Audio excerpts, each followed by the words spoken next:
তাইওয়ানকে ঘিরে সামরিক তৎপরতা দিন দিন বাড়িয়েই চলেছে চীন। নিয়মিতভাবেই দুই ভূখণ্ডের মধ্যবর্তী সীমা অতিক্রম করে আসছে চীনা সেনারা। এ নিয়ে আঞ্চলিক উত্তেজনা বেড়ে গেছে কয়েক গুণ। বুধবার আবারও নিজেদের আকাশ সীমায় চীনা সামরিক তৎপরতার অভিযোগ করেছে তাইওয়ান। বুধবার সামাজিক মাধ্যমে দেয়া এক বিবৃতিতে তাইওয়ানের প্রতিরক্ষা মন্ত্রণালয় দাবি করে, এদিন ভোর ৬টার দিকে চীনের অন্তত ১২টি যুদ্ধবিমান তাদের আকাশ সীমায় অনুপ্রবেশ করে।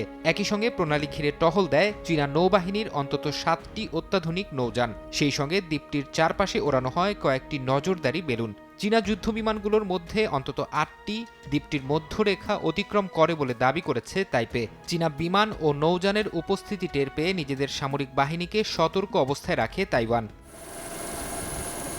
এর আগে গেল সপ্তাহে পরপর ২ দিন চীনের বেশ কয়েকটি যুদ্ধজাহাজ ও রণতরী তাইওয়ানের আকাশ সীমায় অনুপ্রবেশ করে। কয়েকদিনের ব্যবধানে চীনা সামরিক বাহিনীর এমন আচরণে গভীর উদ্বেগ জানিয়েছে তাইওয়ান সরকার।